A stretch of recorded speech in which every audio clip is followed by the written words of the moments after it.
Welcome to Talaterra, a podcast about freelance educators working in natural resource fields and environmental education. Today my guest is Cynthia Espinosa Marrero, a food systems scholar and founder of Pulgium Consulting. Cynthia has a bachelor's degree in sustainable food management and a master's degree in environmental education. In 2018, Cynthia was featured on a list of Latinx Changemakers You Need to Know by Latina magazine. How does Cynthia apply her classroom studies to her work addressing issues related to diversity, equity, and inclusion in nature? How does she teach permaculture online? And how does she strive to maintain balance between work and home? Let's find out.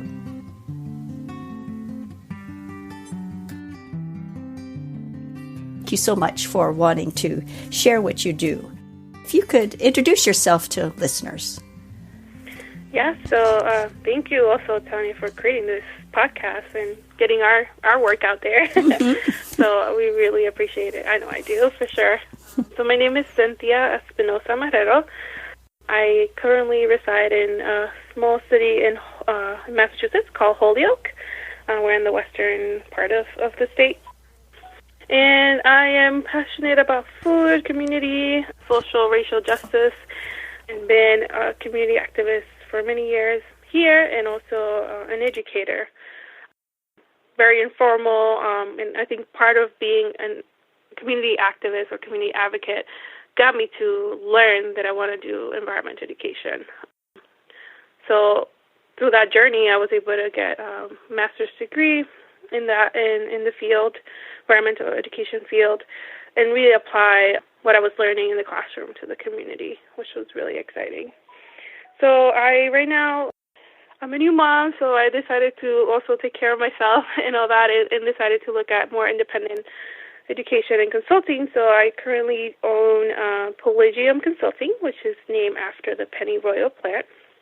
And that plant kind of ties into a story who really inspired me, and I feel like was my first environmental educator, which was my grandmother. So many of our grandmothers sometimes are very knowledgeable on plants in the environment and food specifically. So I feel like my grandmother was all of that, and she inspired me to teach and be in this career right now.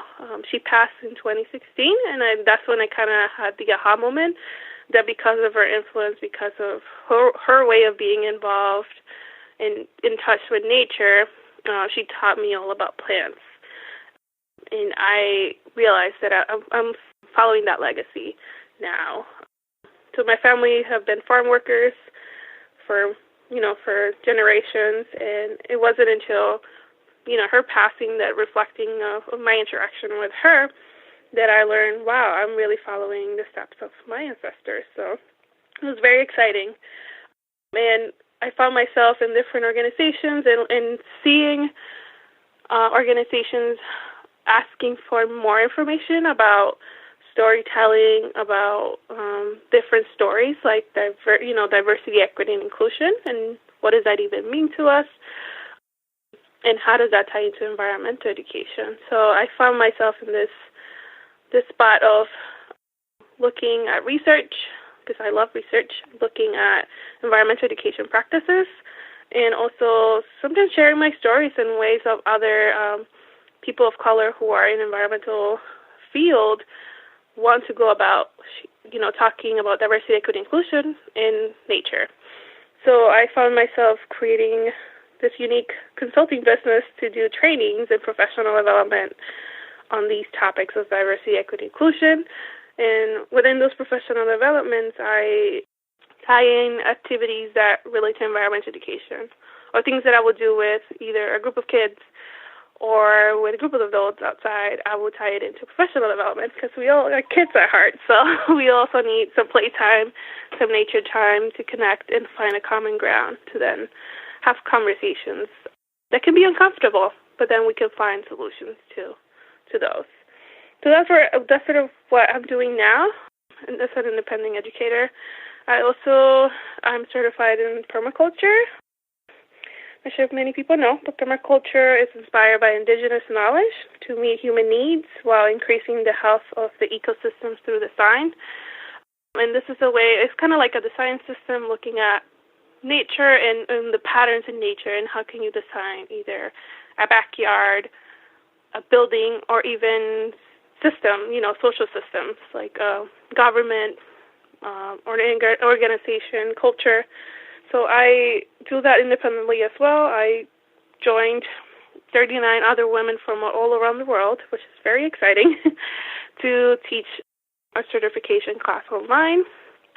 It was really fun, Tania. I have a student from Australia that I spoke with Saturday night, over there Sunday, and it was very exciting to learn about different, a whole different country. It was if it wasn't for this opportunity of doing this independently, I wouldn't be able to learn about Australia and learn together with another student on how to go about nature. I also do this work in Worcester, Massachusetts, which is sort of central Massachusetts, and we do it more with homeowners, how they can create a very affordable, even for free, finding free items to create a garden in their home that they can have the ownership of their own food. So it's a big, broad information of sort of what I do. I do independently, professional development, including activities that involve environmental education, and I also love doing the one-on-one teaching the community, mostly gardening and food-related education. You are involved in the community at lots of different levels, from schools to individuals to organizations. How do you connect with clients? Do they come to you or do you reach out to them? I do a little bit of both. So at the beginning of my consulting, this will be my second year doing it. A lot of it was through my network. People that I knew, they connected me with potential, gigs or organizations that I should consider or do, or events that I should attend. And I also researched what conferences related to environmental education or food or social justice are around, and do my best to attend them so that I can network and even try to present, a workshop or do a presentation to introduce myself and do some hands-on activities. What have you discovered that works best for you when it comes to making new connections? Yeah, I think definitely putting myself out there, being a little uncomfortable at trying to go to a conference or a community event or some gathering that might have different organizations, to really go and be part of it. Be very engaged, and also, if not being afraid of facilitating a conversation or kind of taking the leadership on that, has been really good. I read about your Women in Permaculture program. Yes. That is fantastic. Thank you. And how many countries are involved in that project? And if you could provide the listeners a little background information about how that works. I watched the video, and I will link to the video for sure in the show notes for this episode. Awesome. Yeah, thank you for that. So this all came about through Heather Flores. She's an author of Food Not Lawns book, which I highly recommend. She reached out through social media. The social media is also a great avenue to both network and learn. There's a Permaculture Women, or Women in Permaculture group, and she reached out the idea, hey, I want to create an online course. So usually permaculture, you get a certification, and that gives you credibility and also all the knowledge on how to go about designing, again, systems, backyard or things like that. And permaculture originally was taken, was kind of created, developed in Australia. But a lot of the knowledge is very indigenous, and most of the knowledge and practices have been practiced by women. But back in the day, when permaculture, started, sort of in the, early 80s and 90s or so, a lot of men we're the experts in this. And we're getting paid, thousands of dollars for that, for sharing knowledge that's from the community, mostly from women and from indigenous communities. So Heather and other women, we noticed that trend, and we're like, hey, we are in this field because we know this, we practice it, and we want to give it back in a way that's meaningful and accessible. So there's no online classes, there's no online courses, on permaculture that we found. We also wanted to include the women's point of view and talk about socially, as a woman, we are mothers, we are caretakers sometimes, so we wanted to include all that aspect into scientific knowledge. Because we're scientists, we're everything. We're incredible.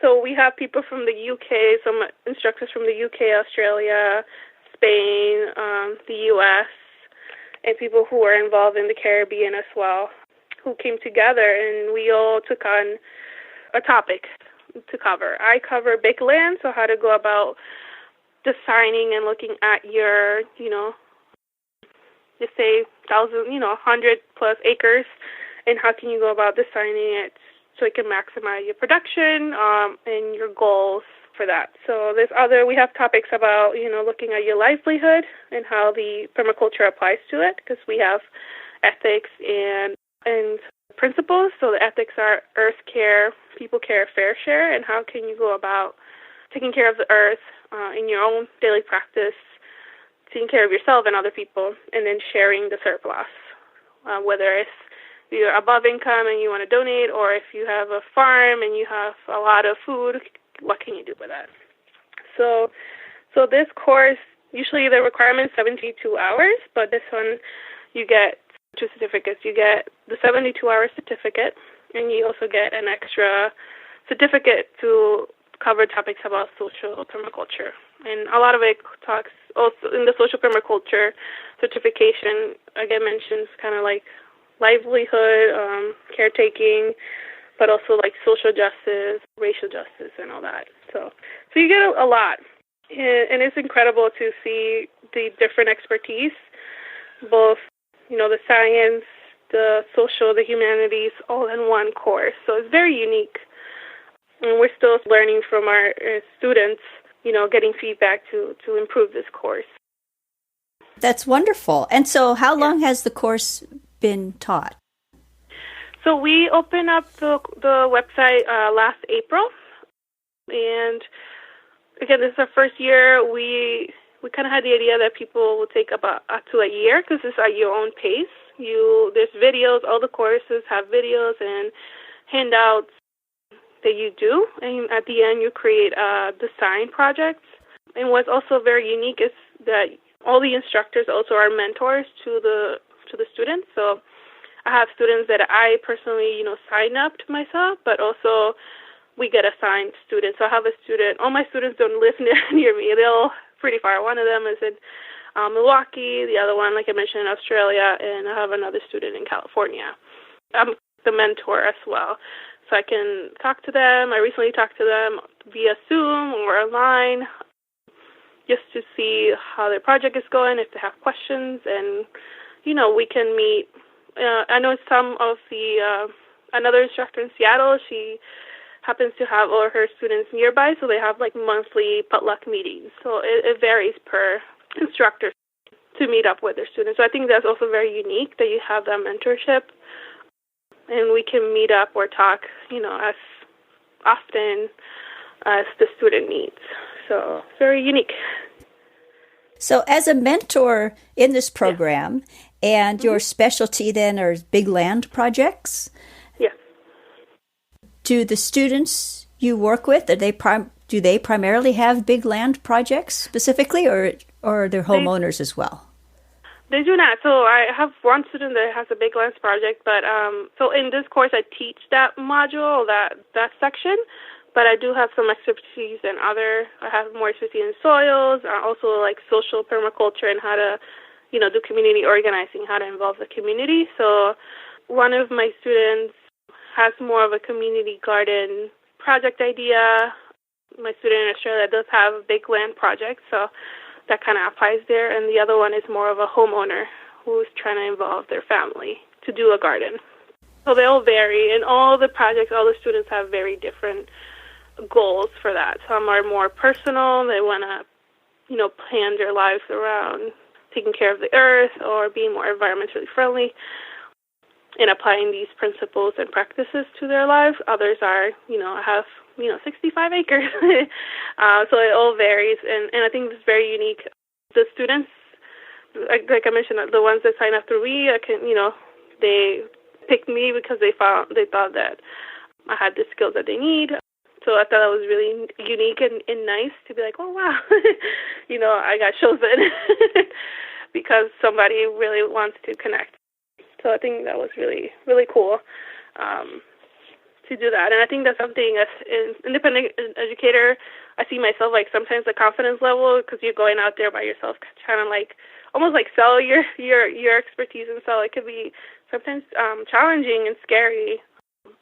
But at the same time, many of us have the experience, the practice, and have certifications and things like that we do know what we're doing and we're passionate about it. So it's always reassuring that to be like, yes, people do want to learn from me, and I'm one that I like to facilitate and not so much teach at, but also learn together what people know, because I feel like everybody has their story, their experiences, and they're valuable in the field.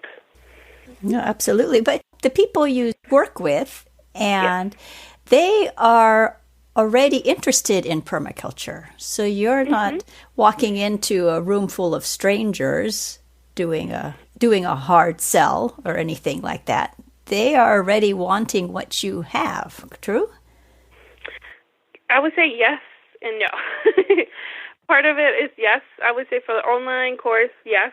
People already heard the term, or they heard, they learned about it in ways. And the reason I say no is, so an example, the group in Worcester, Massachusetts, that I work with, we teach permaculture, but we don't announce it like that way.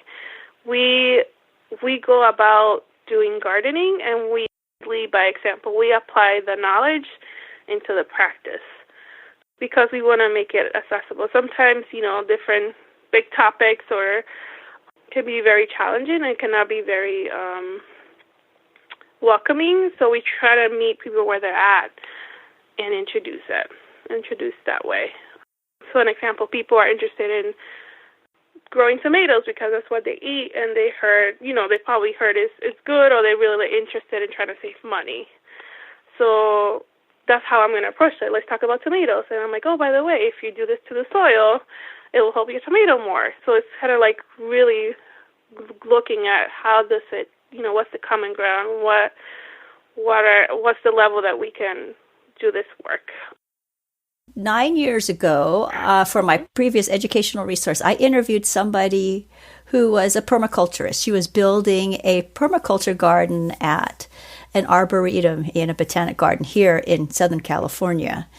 Mm-hmm. And that was my first exposure to permaculture, and I just loved it. And I was just amazed at what can come from a foundation of cardboard boxes. Yes. I mean, that garden just took off. And it was amazing.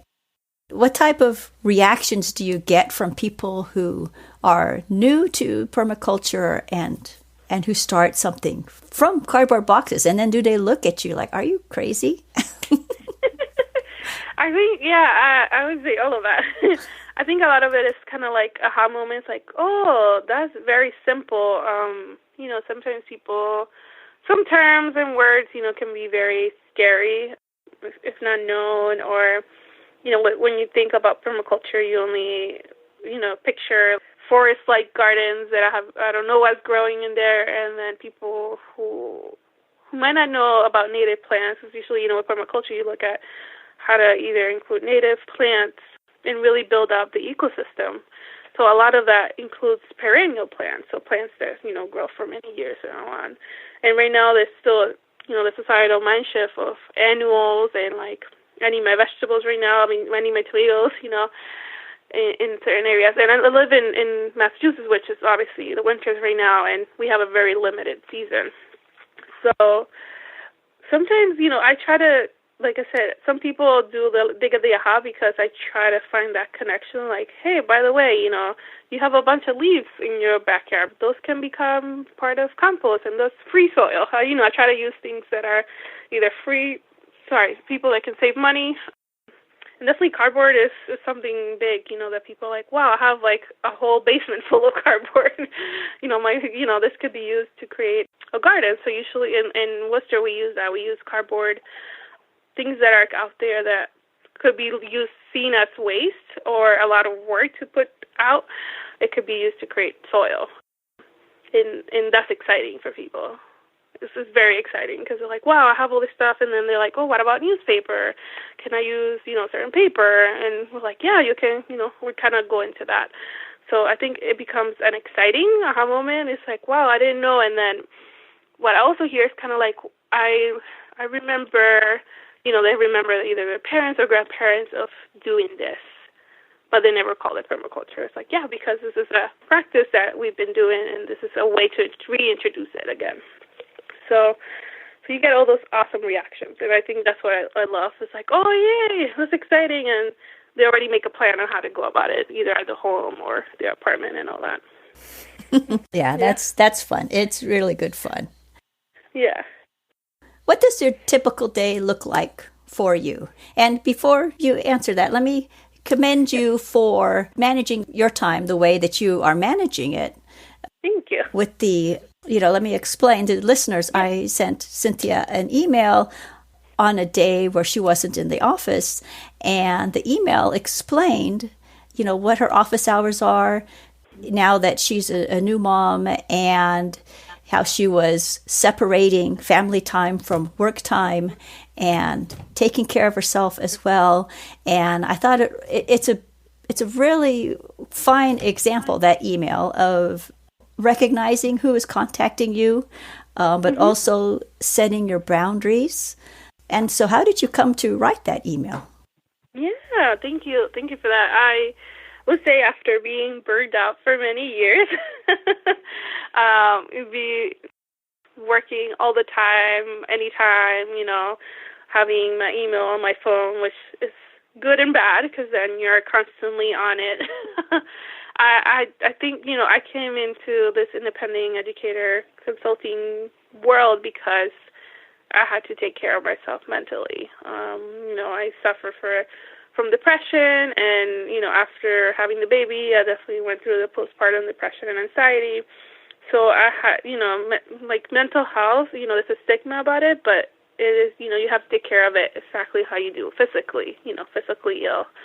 So I had to be brave and be like, I need time for self-care. And that's why I do have, so my typical day is a little chaotic sometimes.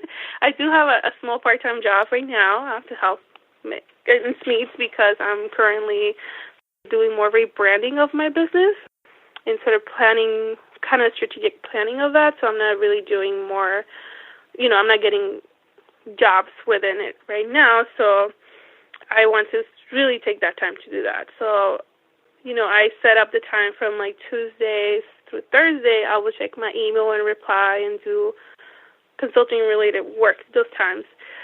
With a little one, I want to also take time to spend with her and for me to also run errands and go to doctors and do things like that and maybe take a longer nap in the morning.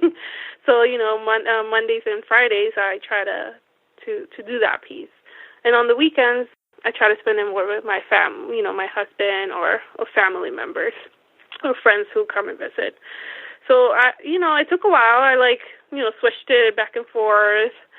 And I think being able to have that automatic email was really important because I wanted to acknowledge, like you mentioned, people who do email me and share that, but also have them let them know that I do need time. There's a time and place for business, and I also need to do that. And it can be challenging when you first starting your own independent consulting or educator or things like that. You get emails or calls at different times, and you can acknowledge, be like, okay, thank you, let's talk more about this date.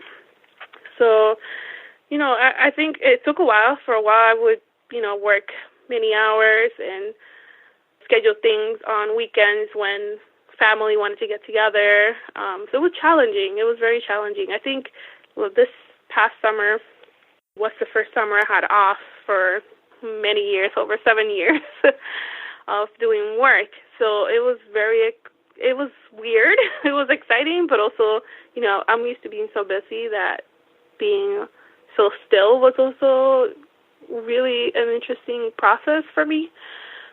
I was also, expecting the baby in the summer, so it was busy in that sense, but it was all about focusing on me, which was very unique and different and definitely needed. So I think part of, an advice for other independent educators who are listening to this is that, definitely take time for you and things that really matter, because you're doing this independent work. I know I did it because I wanted to have the hours. I wanted to be my own boss. I wanted to have the hours that I can to work and then have time to play outside and do things that I'm passionate about that do not relate to work. So thank you. Thank you for acknowledging that. At the beginning, I was like, I hope nobody's offended, but nobody is. Everybody's like, wow, how do you do that? How, like you mentioned, how do you make time? I was like, well, you have to. Even going to the gym, and I'm trying to do that, like on Monday nights, that's my movement time that I take care of, like my body, whether I go to a class or I go to the chiropractor. Those days I'm making it official, like, after 5, it's me time.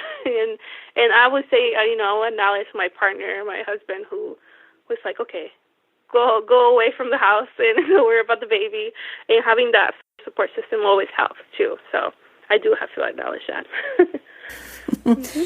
And so you mentioned that you are refocusing your business. And what do you plan to focus on next? Where would you like to take your business now, your services and your knowledge? What would you like to do? Yeah, so I just wanted to share that I'm currently taking sort of like entrepreneurship winter accelerator program. So I'm focusing and learning more like how to run a business and what it takes, learning from experts that are local here in my area. I also have 3 mentors, which is very exciting. They're not in the environmental field, but they have different businesses, and it's very good to hear different feedback. So with that, I came into this program and I was like, I need a logo, and I hired a graphic designer who's like, well, what about branding? Like, what are your colors and what's your story? What do you sell? And I was like, oh, okay, I have to think about it more. Not so much a logo to look nice and professional. So I think right now I'm doing a lot of reflection, like I mentioned, like strategic planning on what I'm offering. I would say with the government shutdown, it was a reality hit for me because 2 of my contracts with clients are federally funded. And with the shutdown, there was this big question mark. It's like, am I going to get paid? Is this sustainable enough for me to keep my business?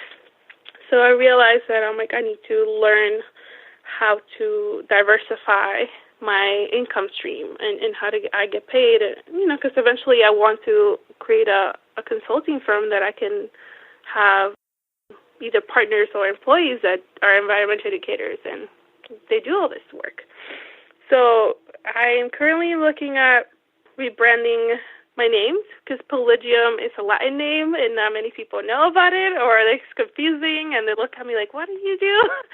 So I'm sort of looking at how to make it more accessible, and also creating either curriculums or templates that I can, sell online. I'll probably have some for free, but also putting myself out there even more and pushing my comfort zone to creating training videos and having that as well. So that if people, organizations, or they want to kind of get a feel of what I do, they can check out a video first. And then if they want to have in-person training, then, I get hired for that. So those are sort of like the steps that I'm taking now, and really learning about looking how to really value my expertise and then my products, which is something very unique, because sometimes at the beginning you're like, I don't know how much, like what price to put, like people are going to afford it. But if you put a value and you're the expert in that, I think, you'll find the clients that you need and will need that. So it's a confidence booster, I always say, to put myself out there and do this strategic planning. And I think I like that, being able to take my time, to really consider that piece of, what's my brand, what am I selling, like who really are my customers, and what's my price? Like, am I really pricing my products or my services at the right price? What's the competitors out there? So it's a lot of studying. So I feel like I'm back in school to do that, and it's exciting. I should be done with all of this by March, which is like in 3 weeks. But it's a fun time to be this busy, and then looking at how then have these products for the fall and go from there. Mm-hmm. Mm-hmm. Well, yes, you are very, very busy. Yeah.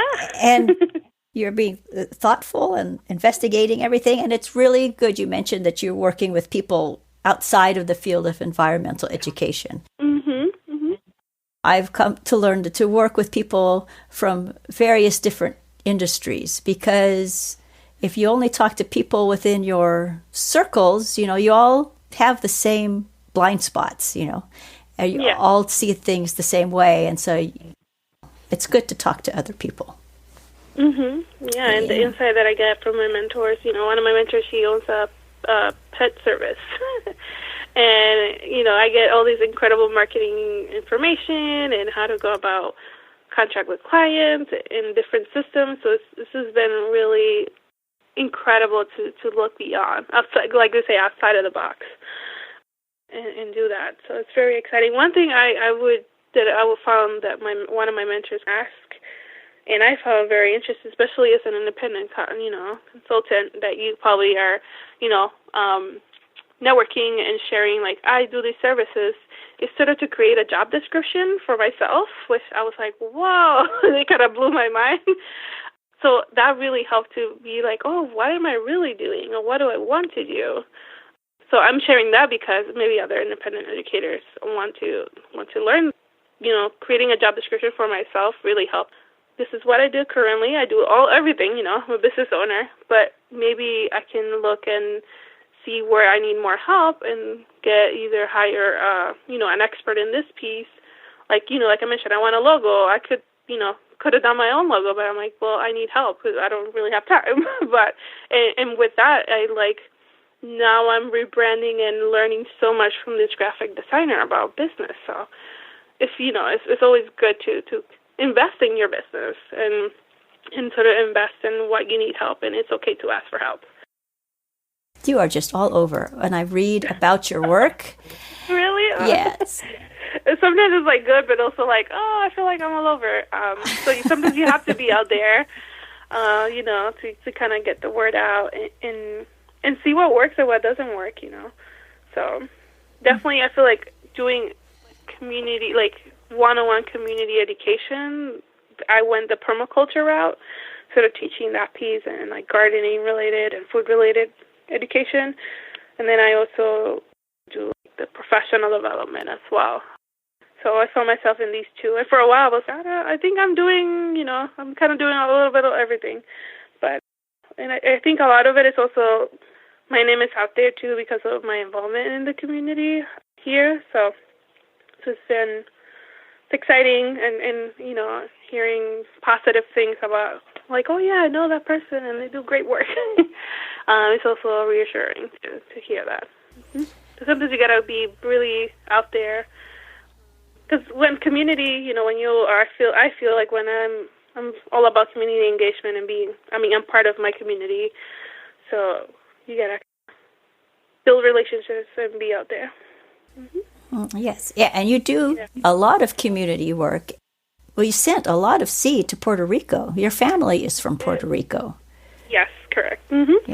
Yeah, right after both Hurricane Irma and Maria hit 2 years ago, I was like, the first thing is like food, what people are going to eat. And you also have this sense of everybody wants to help in sort of in a crisis. So I recall hearing from a project in Puerto Rico of I was like, I don't really have money. I'm poor. I'm like, I can't really spend money, but I know community members, and I can try to do something here. And, they had a list of different tools and things. I was like, oh, seeds. I know many farmers. I know people who are involved in food who could definitely help me. So I sent, I would say, over 2,000 seed packages. I reached out to local stores. There were some seed swap events. Asked the organizer, can we, have a box to collect seeds for Puerto Rico? So it was a very exciting project, and I hope to do that again in ways to be involved. I've been in touch. So I send seeds to some farms in Puerto Rico in different areas.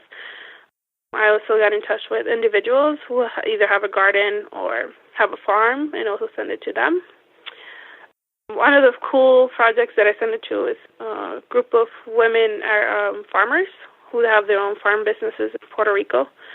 And so it was exciting to connect with them. I grew up in Puerto Rico, so they're like in a town nearby where I grew up. So it was exciting. And my goal is to go visit them, in the near future to look at the farms and build more of that relationship and keep helping as much as possible. So we'll probably do some seed collection now that the season is starting, and there's a lot of seed swapping and all that happening, and send some to the projects there. So, Nice. Thank you. As a food systems scholar, what do you find is the most misunderstood thing about our food system? Oh, that's a great question. I think the first thing that comes to my mind, the first thing that's misunderstood is that either communities of color or marginalized communities don't care about healthy food, or don't care about farming, or don't care about, vegetables and things like that. And I think I feel like part of my professional development, services that I offer in ways that I go about community and advocated for community, and these research-based, articles or research that is done throughout the whole area is to really talk about what's the systematic problem there, the oppression that's been done, and just the history of food justice and food in general, and why, we have food deserts, why people in low-income communities don't have access to fresh foods, and how it's all systematic. It's all made for communities, the poorest communities, to be isolated, segregated, and not have access to healthy foods. So it kind of tied into all the other systems, whether it's economic, housing. So I feel like that's one of the things that's misunderstood, that based on one research or one study that's done. And that's something I also advocate to, because I live in a city that is mostly a big Latino population, and I found myself, and again, being involved in the community, we have found ourselves being like guinea pig for a lot of projects or a lot of research, but then not seeing results or promised projects. They're like, oh, we got to do a study on how many people, like an example, I'm trying to think of a random example. It might not be one that happened recently. How many people like this part of this vegetable, and why not? And when you involve community and just leave after you do, you take everything that you need, you leave a bad taste when it comes to science, or you leave a bad taste when it comes to research. And I love research. I love science. It's my passion. One of my biggest passions. I love science. So I left a bad taste, or being used as a Latinx person who's really interested about research, used as a token to reach out to the communities to get information from them, and not really build that genuine relationship. So that's what's missed. I think it's missed is both the funding, there's not enough funding for research and for work, but also that genuine relationship building there. And I think it's a big thing, just a lot of one-off projects, just like, science, this one-off experiment, and, kind of build on that. And that's a problem because you only have that research or expertise written, but there's no follow-up on that piece. So I feel like that's what's missing specifically in the food systems piece, like that humanity piece of like how did you build that relationship in consistency and see a project or, go on for many years. How can researchers then work on the relationship building before and after their involvement in a community? What would you recommend, or what do you see from your experiences that needs to happen for a genuine investigation into a topic so that it doesn't leave a bad taste in the community's mouth? Mm-hmm. Mm-hmm. Yeah, I think so. Part of it, and I think that's why I'm looking more at offering those professional development services instead of looking at just the organization or institution, like what is your culture when it comes to community engagement and in topics about diversity, equity, and inclusion. I think that's one, like really looking at like how do we go about being involved in community and what does community even mean to us, what does diversity mean to us. So it's kind of like having a foundation and definition for that. I think that's one. The other one is really investing in both, monetarily when it comes to research and community, like investing that, but also in staff time and expertise in that piece.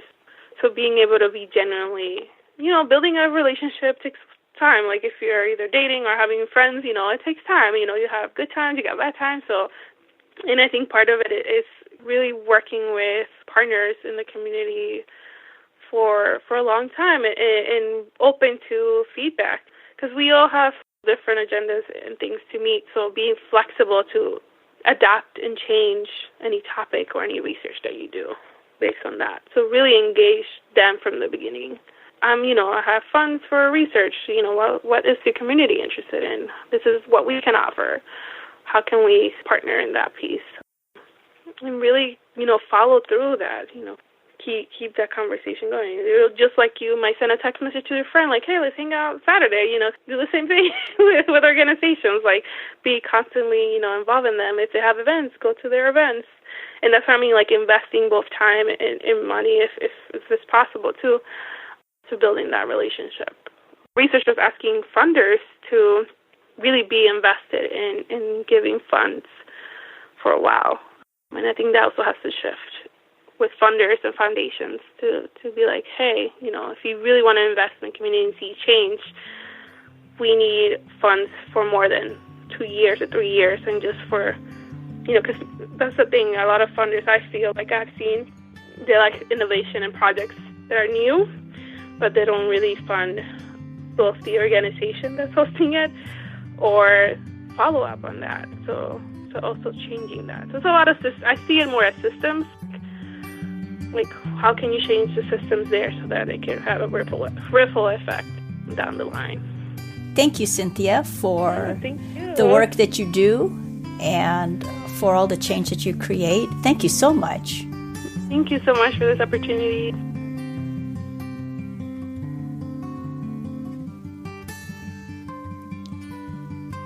Learn more about Cynthia and the Permaculture Design Program by visiting the show notes for this episode at talaterra.com.